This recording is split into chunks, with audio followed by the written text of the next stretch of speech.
Hey folks, and welcome to CarStarz' 10 Wild Facts about the Monkees' 66 Monkeemobile in the 1966 TV series, The Monkees. Fact number 1. There were 2 Monkeemobiles commissioned to be designed and built by the well-known custom car builder Dean Jeffries and his group at his shop in Los Angeles at the time, who were supplied 2 1966 Pontiac GTO convertibles directly from Pontiac to come up with and convert into unique Monkeemobiles. For a quick summary of the body modifications made to the GTOs to become Monkeemobiles, the body design was essentially elongated and heightened, including the front fenders and rear quarter panels with fender flares, and a rear seat added where the trunk area would usually be. And of course there's that massive, rather unique removable convertible top. And also probably the most overlooked item on the car was the drag parachute on the back that was only used for Kellogg's cereal advertising purposes on the show, interestingly. A couple other small notable points regarding the visual modifications are that the rectangular headlights, which were not used yet in the US market, were sourced from a French vehicle, and also only a few of the multiple exhaust pipes sticking out of the custom fenders were tied into the real exhaust, as the car actually had a standard exhaust system in order to not be too loud for filming. There's a lot of confusion out there regarding who built the original Monkeemobiles, and many people have been misinformed over the years that the builder of the Monkeemobiles was instead George Barris, but that is incorrect, folks. This confusion usually stems from the fact that Barris did acquire one of the Monkeemobiles after the TV show ended, and he owned and displayed it for a number of years at his shop. Barris eventually did some fairly controversial modifications to it several years later before selling it eventually that we'll get into the details of a bit later. There seems to be a ridiculous amount of contradictory information out there regarding which car is technically Monkeemobile number 1 and which is Monkeemobile number 2, even from some of the builders that were involved originally, so I'm not even going to bother with the numbers, folks. Anyway, 2 Monkeemobiles were built because one was intended to be used for the TV show primarily, and the other to be used more for touring and exhibitions and such. Regardless of which is which, most agree the Monkeemobile didn't get the amount of screen time in the show as it deserved, as it only appeared in 14 of the 58 episodes in this only 2-season TV series. Fact number 2. As for what powers these big red Monkeemobiles under all that flamboyant bodywork, well, that would be the GTO's stock tri-power 389 V8 engine outputting around 360 gross horsepower when properly tuned, that is, to a 2-speed automatic transmission. Although the supercharger we see on the Monkeemobile in the TV show was non-functional, the superchargers were actually functional at first right out of Jeffries' shop initially. However, the additional power it pumped out of the 389 proved to be too much for the actors to handle and was described as being undrivable by those who tried it out, so it was converted to be non-functional for use on the show. That's right, folks, a supercharged Pontiac V8 was too much torque for Peter Tork. Sorry, I just couldn't resist. Fact number 3. The first generation Pontiac GTO, produced from 1964 to 1967, and GTO stands for Gran Turismo Omologato, for anyone wondering about that, is widely regarded as one of the most iconic and influential cars in automotive history. Conceived by John DeLorean, who was then the chief engineer at Pontiac, the GTO was originally an option package for the Pontiac Tempest. The 1964 GTO package Tempest quickly became known for its impressive speed and power. It could accelerate from 0 to 60 miles per hour in under 6 seconds, which was remarkable for its time. The GTO's aggressive styling, with its dual hood scoops and split grille, along with its powerful performance, marked the birth of muscle cars. By 1966, the GTO had become so popular that it was released as its own model line, affectionately nicknamed the GOAT.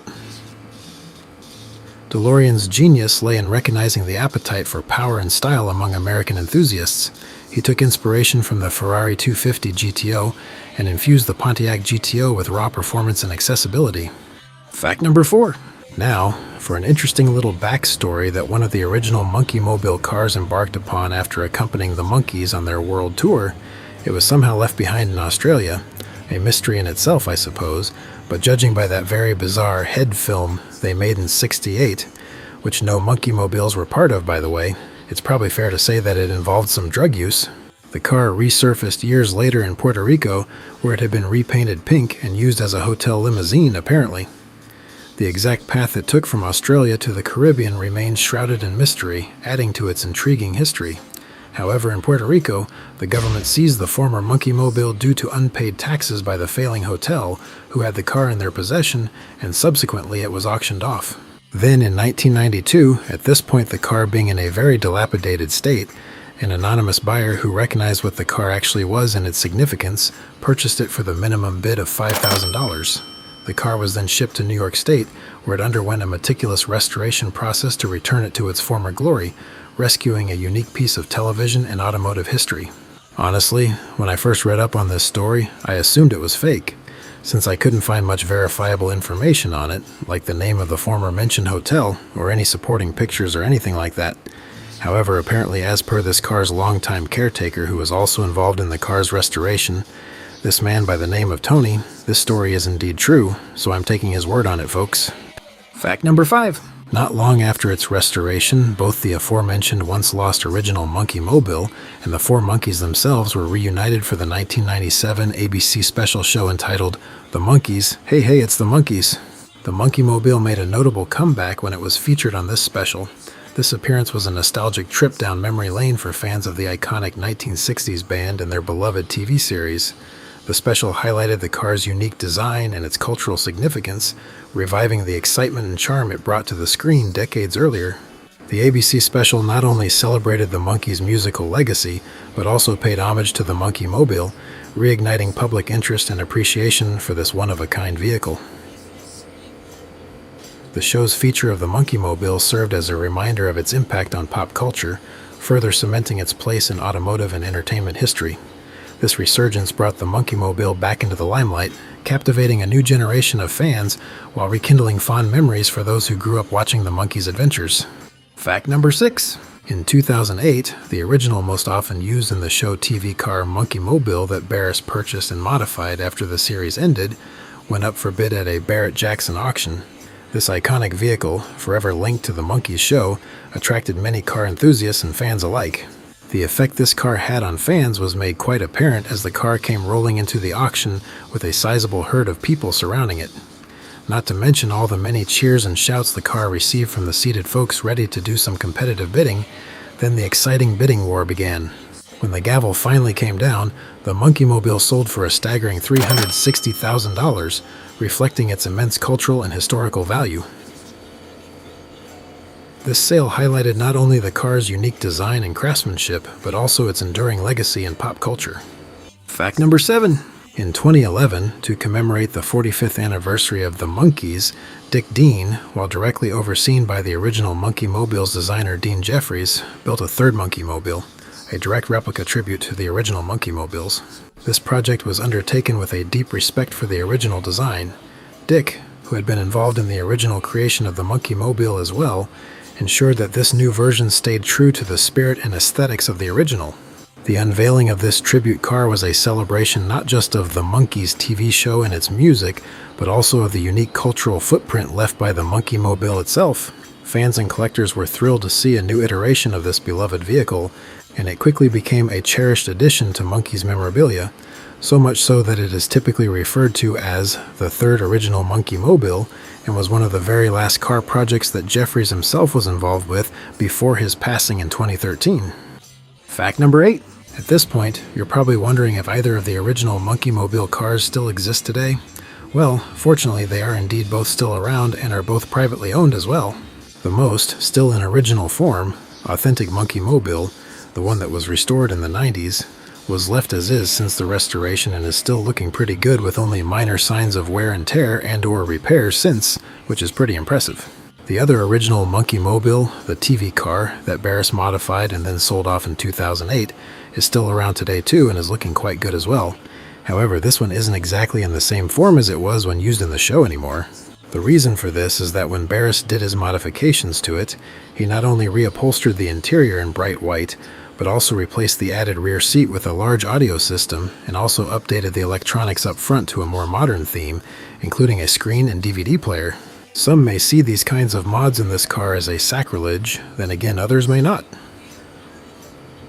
Regardless, the current owner of the car intends to keep the car as it is, and just appreciates the fact that multiple legendary car builders were involved with making the car what it is today, and you certainly can't blame him for that.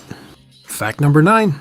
As for fan-made replicas of the Monkeemobile, there doesn't seem to be many out there, probably due to the extensive amount of custom work and cost that would be involved to do so, especially now.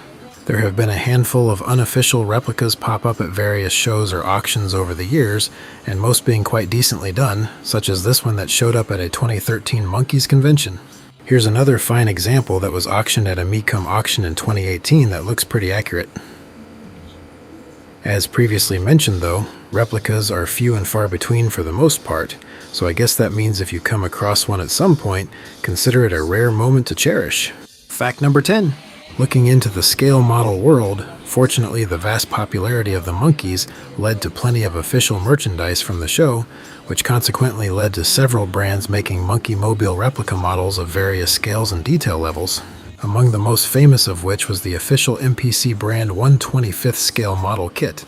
And I say famous because this kit was actually part of the initial agreement with the creation of the Monkeemobile that MPC would have the rights to sell this exclusive model kit, which they did, and quite amazingly sold over 7 million units of shortly after its release, making it one of the most successful and best-selling kits ever.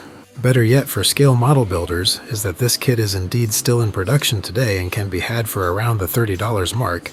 I will put a link in the description below to where you can pick one of these up for those interested. There have also been several diecast model releases over the years from multiple brands, but if you're after the best of the best in the diecast realm, then you'll want to find yourself one of these exquisitely detailed Auto World brand 1/18 scale diecast replicas. These are no longer on the retail market today, but you can typically find these on eBay for around the $150 to $200 mark. And for those of you who haven't seen it yet, I also have my own diecast car channel named Show and Tell Diecast that I display and detail my diecast models that I add videos to also. I will include a link to the diecast channel in the video description below for those interested. Well, there you have it folks. Thanks for watching and make sure to hit that subscribe button if you like what you saw here. You guys are all great. See you next time.